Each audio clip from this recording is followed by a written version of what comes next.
Nursing কলেজের কেন্দ্র পরীক্ষার প্রতিনিধি আসার জন্য।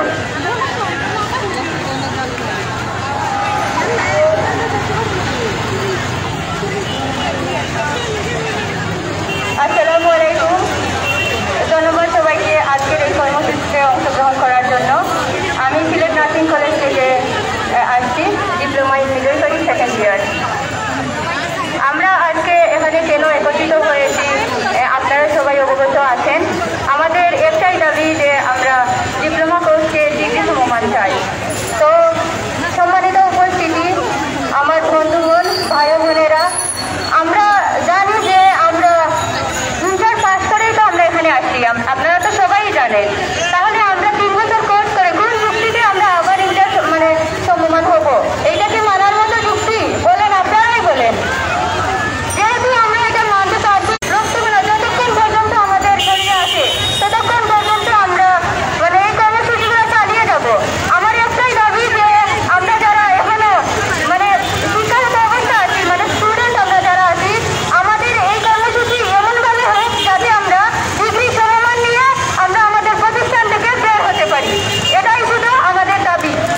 আর আমি সবার কাছে অনুরোধ জানাচ্ছি যে আমাদের আজকের যে দাবিটা আছে, এই দাবি যতক্ষণ পর্যন্ত মেনে নেওয়া না হচ্ছে আপনারা কেউ এই কর্মসূচি থেকে বিরত থাকবেন না। দয়া করে আজকের মতো সবাই উপস্থিত থাকবেন প্রত্যেকটা কর্মসূচিতে। আর অ্যাক্টিভলি আমরা আমাদের কর্মসূচিগুলো পালন করব, যাতে আমরা আমাদের অন্তর্বর্তীকালীন সরকার এবং আমাদের যে গুলো আছে উপদেষ্টা মন্ডলী আছে, আমরা যাতে সবাইকে আমরা এটা বুঝাতে পারি যে আমরা আমাদের কোর্সটাকে ডিগ্রি সমমান আমরা কোনো ছেড়ে ফেলার জন্য আসি না এখানে, আমরা আমাদের অধিকার আদায় করার জন্য আসছি। ধন্যবাদ সবাইকে।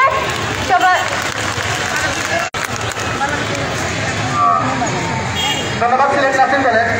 এবারে আমি সবচেয়ে বক্তব্য দেওয়ার জন্য অনুরোধ করছি নর্থ ইস্ট নার্সিং কলেজের প্রতিনিধি।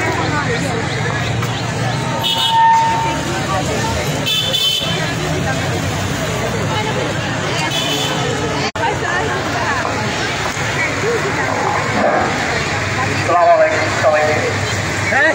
আমাদের আজকের যে দাবি, ডিপ্লোমাকে ডিগ্রি সমমান করার জন্য আমরা সবাই এখানে উপস্থিত হয়েছি।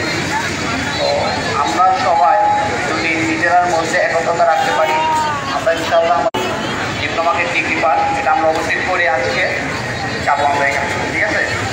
আমরা ইনশাআল্লাহ যদি মনে করে যে প্রশাসন আমাদেরকে সহায়তা করবে, তা আমরা ওদেরকে ওয়েলকাম করবো, সমস্যা নেই।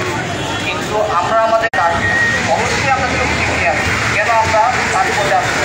এটা ওদের উচিত আমাদেরকে এই কাজটা করে দেওয়া।